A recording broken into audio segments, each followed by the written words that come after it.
Hello there. Welcome to Just the Dis. We talk about Blu-rays here.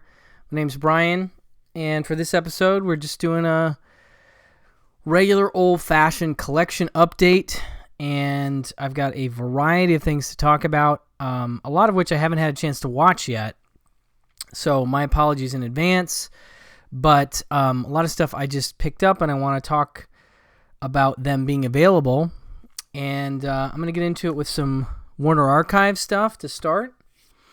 We'll start with Song of the Thin Man from Warner Archive, this being the final Thin Man film, so that we can now have the entire Thin Man collection on Blu-ray, and I'll go through all of them in a second here. But this one's from 1947, of course features the wonderful Nick and Nora Charles, played by the great William Powell and Myrna Loy, and I'm just really excited to have all of them now in my collection on Blu-ray, and it's been a wonderful journey of rediscovery to watch these films as they've come out slowly on Blu-ray. It's nice to have a box set. Sure, I would have loved to have had a box set, but actually there's been something sweet about just getting them one at a time and being able to go through them that way. And this one is fun. It's a fun way to close out the series. It's not necessarily my favorite in the series, but it's still an enjoyable closer. And this one is sort of about, basically the setup is there is a charity gambling benefit aboard a boat called the SS Fortune, ship, more or less. And the tables are hot, the jazz is hotter, and before you know it, a band leader's body is growing cold, and they're playing your song, Nick and Nora Charles. And William Powell and Myrna Loy, of course, return, and they roust the suspects out of bed at 4 a.m. to interrogate while trying to fathom the bebop of 40s jazz jive. Speaking of their renowned screen chemistry, Loy once said it wasn't a conscious thing. If you heard us talking in a room, you'd hear the same thing. He'd tease me, and there was sort of blending, which seemed to please people. Decades later, people are still pleased. The melody of the Song of the Thin Man and the entire series lingers on. Yeah, so this one sort of starts with a band leader getting in over his head and trying to... He has some money owed, and he tries to do something about it and then gets himself shot. And so Nick is called in. This one is fun for many reasons. The screenplay is co-written by Steve Fisher, who I'm a big fan of. He wrote a great book called Giveaway, which I don't think was ever made into a movie, but I do highly recommend seeking out the book Giveaway. Really wonderful novel by Steve Fisher, and he did have some screenwriting credits. I think I Wake Up Screaming is one of them. I could be mistaken. But so it's neat to have him on board as a writer. But then you have, in terms of the cast, you have Keenan Wynn, who I absolutely adore and who is very good in this, and then Dean Stockwell as Nick Jr. And so that's kind of cool. So you get an early Dean Stockwell in this one. And in terms of features, we have Passing the Parade Short and A Really Important Person, classic cartoon, Slap Happy Lion. So the sort of night out at the movies kind of thing that you've seen in the past with these. But yeah, like I said, a fun way to close out the series. And just in case you wanted to go through everything, we start with, of course, The Thin Man, and that is from 1934. Then we go to After the Thin Man. That's the one with Jimmy Stewart. That's a fun one, from 1936. Then we have Another Thin Man, where they have their child, and that is 1939. Followed by Shadow of the Thin Man from 1941. And then Thin Man Goes Home, which is actually one of my favorites in the whole series, from 1944. and then closing out, of course, Song of the Thin Man. So, again, really excited to have all of these together. Whoops. Finally. Yeah, I love it. I'm just excited that Warner's followed through with this and gave us all the Thin Man movies. So, a great way to start the year with that. And then we have one that I can't remember if I've seen or not. I feel like I have, but it's been a while. And this is Stage Fright, Alfred Hitchcock's film Stage Fright. This one's from 1950. So pre-Rear Window, etc. And you've got a nice cast there. Jane Wyman, Marlene Dietrich, and Michael Wilding and Richard Todd. And this one says, in Alfred Hitchcock's world, theaters are where danger stalks the wings, characters are not what they seem, and that final curtain can drop any second. The droll stage Fright springs from that entertaining tradition. Jane Wyman plays a drama student, Eve Gill, who tries to clear a friend, Richard Todd, being framed for a murder by becoming the maid of a flamboyant stage star, Charlotte Inwood. That's Marlene Dietrich, of course. Filming in his native England, Hitchcock merrily juggles elements of humor and whodunit and puts a game ensemble. And he's got his daughter in this one, too. Through its paces. No one turns a theater into a bastion of dread like Hitchcock, and Stage Fright is proof positive. Again, I can't remember if I've seen it. I know it's been available on DVD. I don't think this has been available on Blu-ray previously, so this is Blu-ray debut as far as I can remember. Making of documentary, Hitchcock and Stage Fright. Very cool. That's ported over from the DVD, I believe. But very excited to check that one out in due time.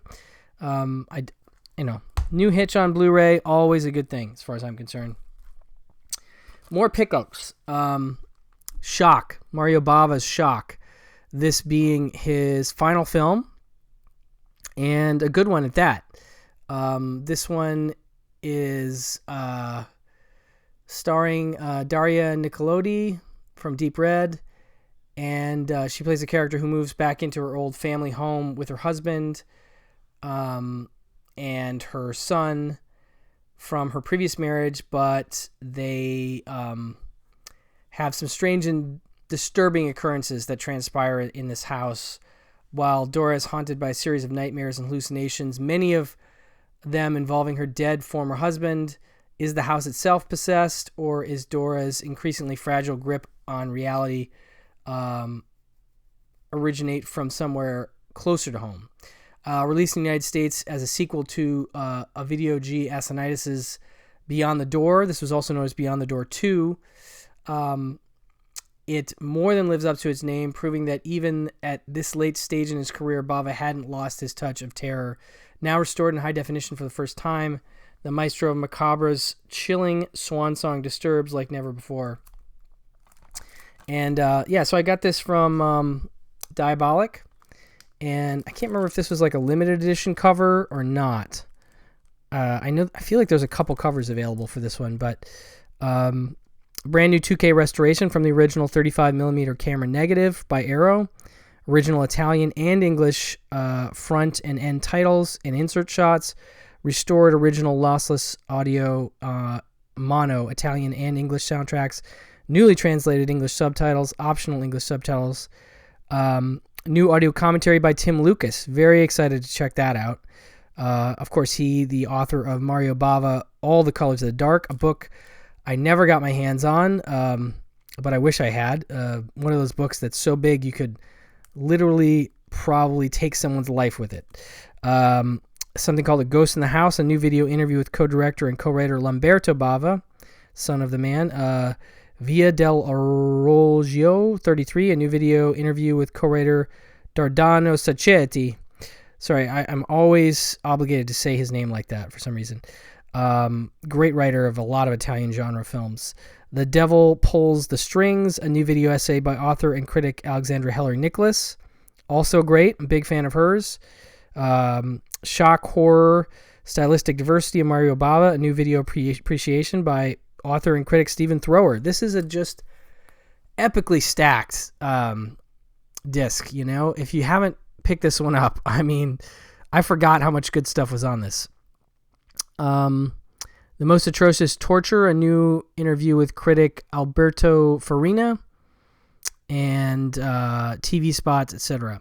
But very excited to have Mario Bava's last film on Blu-ray from Arrow. Wonderful addition from them.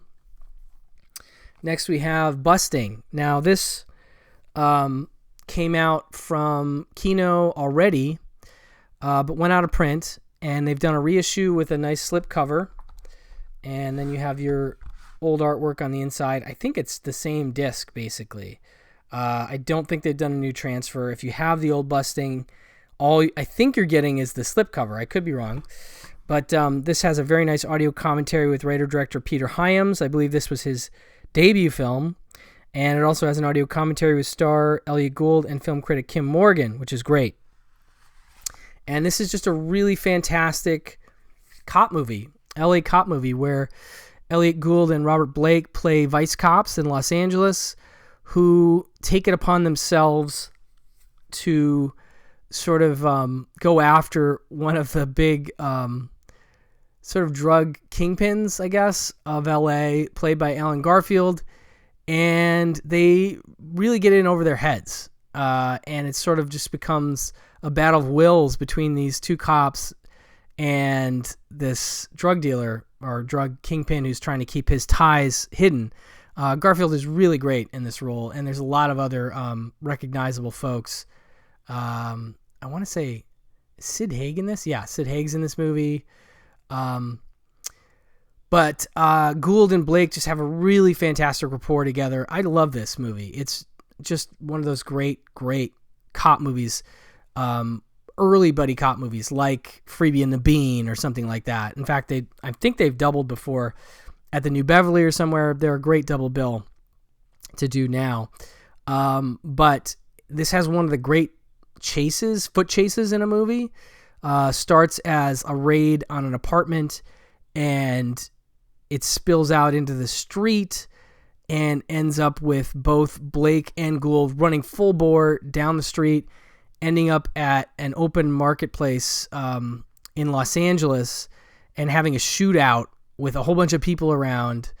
And it is just fantastic. I absolutely love it. Every time I see it, I'm like, oh my gosh.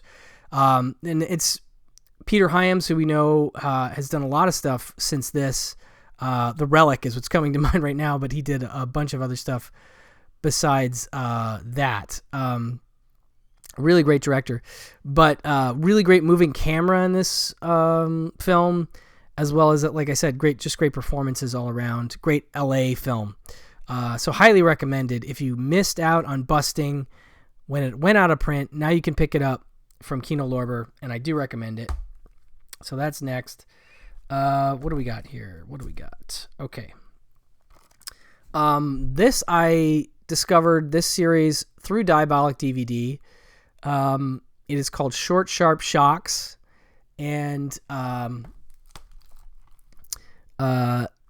these are, I believe, British short films.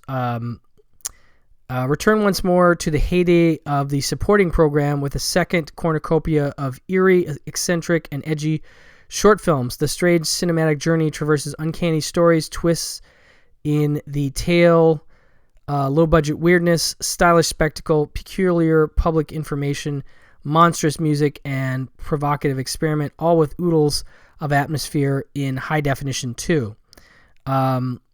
And so as you can see, there's 1, 2, 3, 4, 5. There's 10 short films, and then some cool extras here. An interview with a Face of Darkness writer, F.H. Lloyd. 43 minutes.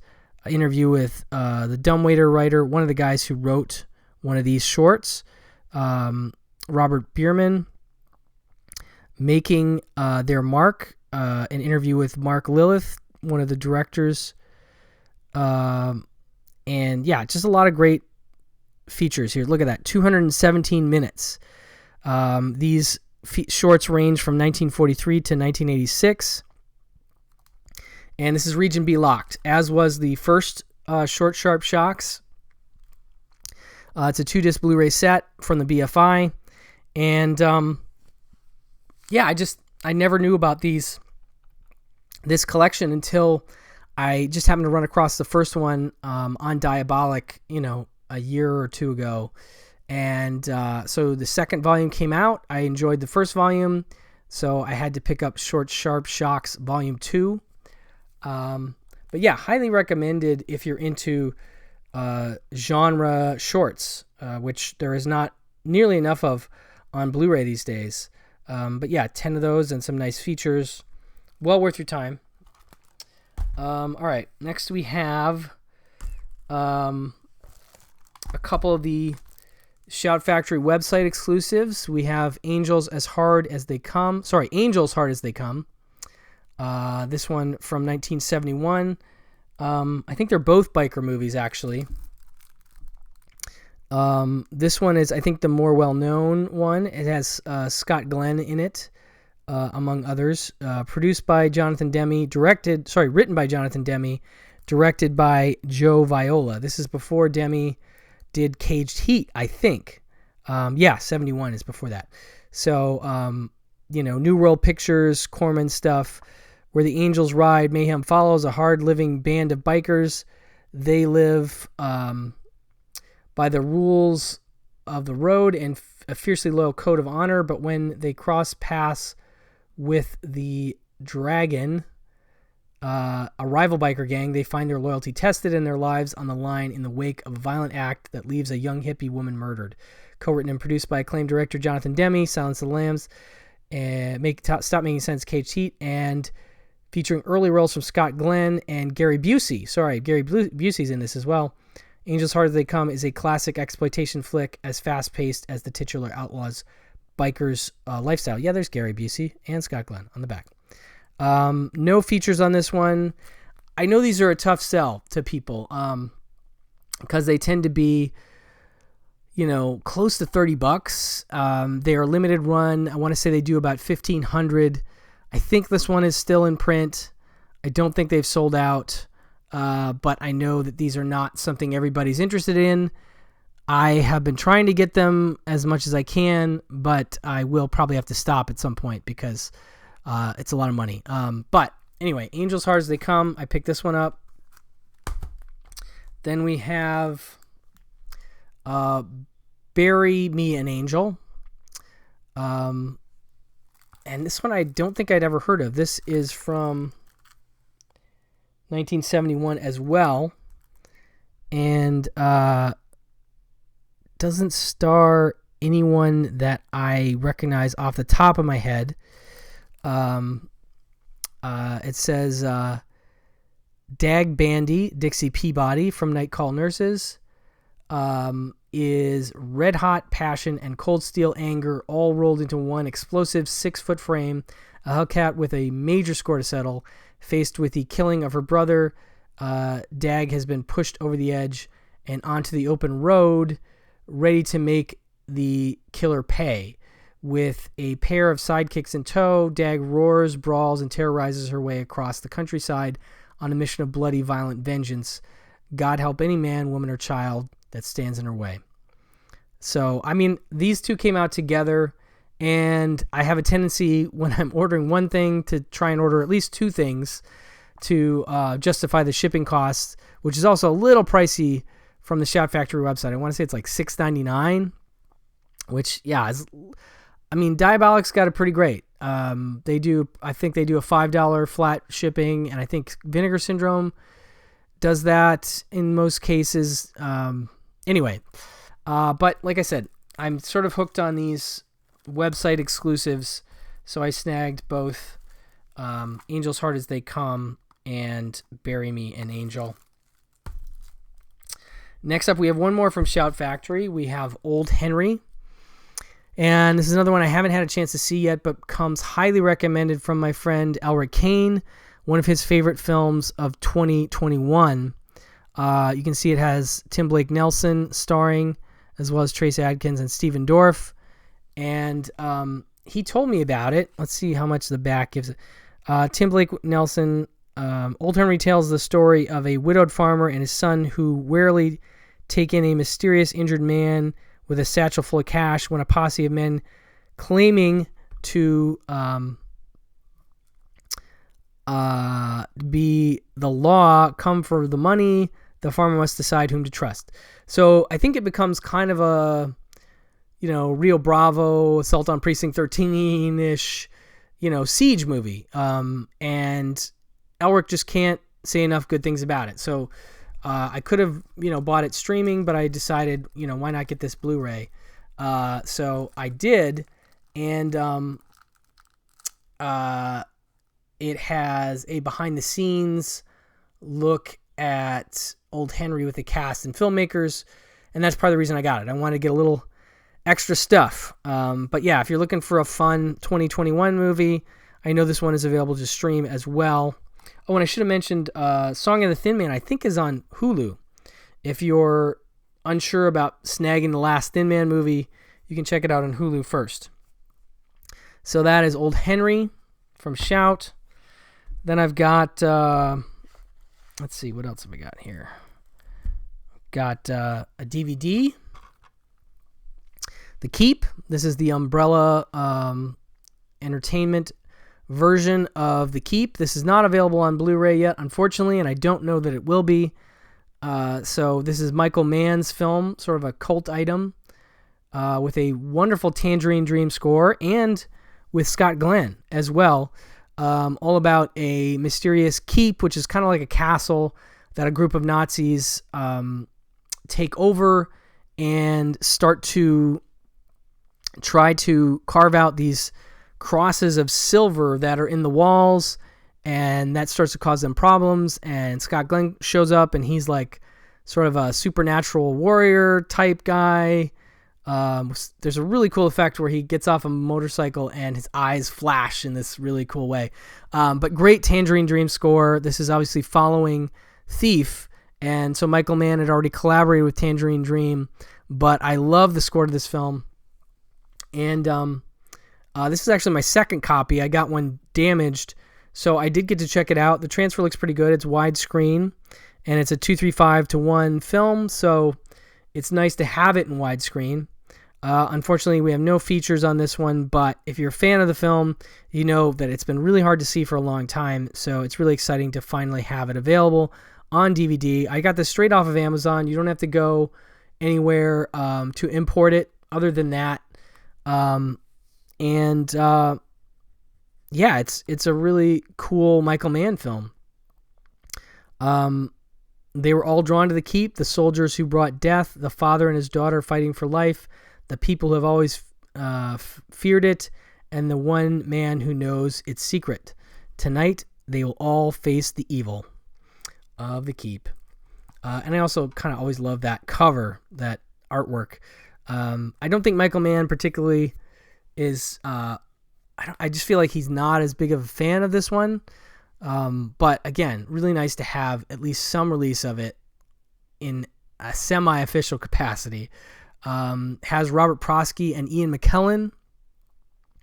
And yeah, just a really cool, supernatural, trippy Michael Mann movie. So, like I said, if you haven't been aware of this DVD, I just wanted to let you all know that it's out there, and you can now own The Keep on DVD for the moment. What else have we got here? We have a Randolph Scott 12 classic Western collection. This from Mill Creek Entertainment. And this is pretty great, for what you're getting here. Obviously, some of these films have been available via, Indicator through their Randolph Scott and Bud Bedecker Western collections, and then singles. But you still get all the films here, and you do get some commentaries as well. Get a nice little booklet here, which tells you all about the films and the extras. So, for instance, I'm just looking to see if we see the commentaries listed here. I don't. know that I do. But there's a lot of... Oh, here we go. Feature-length audio commentaries. So on the Tall T, you have C. Courtney Jr. and Greg Sutter. On Buchanan Rides Alone, you have Fof Sutton and Mark Jordan Ligan. Hangman's Knot, you have Robert Knott and Johnny D. Boggs. And The Stranger Wore a Gun, Henry Park and Robert Knott. So you have 4 of these that have commentaries, which is cool because a lot of these, Mill Creek collections don't always have extras. But so you have 1, 2, 3, 4, 5, 6 discs. So you're averaging 2, I guess there's 2 per disc. And it is like a very nice collection, as I said. So if you aren't aware of the Randolph Scott, Bud Bedecker Westerns, they are some of the great Westerns of the 1950s. I love Rio Bravo, and that's more of a studio picture. I mean, Bedecker and Scott were making studio pictures, but on a lower budget. So the Bedecker-Scott Westerns here are The Tall T, Decision at Sundown, Buchanan Rides Alone, Ride Lonesome, and Comanche Station. And that's not quite all of the ones they made, but it's a lot of them. And The Tall T and Ride Lonesome in particular are 2 of my favorites. And they are just tough as nails. They are, I say that they're like bridging the gap between your traditional Westerns and the Sergio Leone Westerns that would come a few years later in the 60s. So there's somewhere between the Westerns, which are one of the most common genres, of course, in cinema. They made a lot of Westerns. They were easy to make in a lot of ways. And they're just very gritty. The Tall T is, I think, based on a story by Elmore Leonard, and just one of the great, Westerns with a killer bad guy played by Richard Boone, who I adore. And Randolph Scott is just really great in all of these. You have a whole bunch of more here. You have Lawless Street, The Desperados, The Nevadan, Santa Fe, Man in the Saddle, Hangman's Knot, and The Stranger Wore a Gun. So you have a total of 12 Randolph Scott Westerns. I think some of these are debuting in this set. I'm not 100% sure. Like I said, The Tall T, Decision, Buchanan, and Ride Lonesome, Comanche Station, those have all been on Blu-ray before. I feel like some of these, Desperado, Nevadan, Santa Fe, Man in the Saddle, Hangman's Knot, Stranger Wore a Gun, and Lawless Street, some of these are Blu-ray debuts. So this is a Region A set, but like a really great set. I don't think I've seen all of these. I don't think I've seen Desperados, Nevadan, Santa Fe. I feel like I've seen Man in the Saddle, seen Stranger Wore a Gun, and Lawless Street. A big fan of both of those, if I recall. And Lawless Street has Angela Lansbury in it. Nevadan has Dorothy Malone and Forrest Tucker. Desperados has Randolph Scott, Glenn Ford, Claire Trevor, Evelyn Keyes. Hangman's Knot has Donna Reed and Lee Marvin. And Stranger Wore a Gun, Claire Trevor. Yeah, just a really great collection, and it came out last year. I'm sorry I'm only getting to it now, but I do recommend this set for sure. A great place to start for these Bedecker Westerns. Good stuff.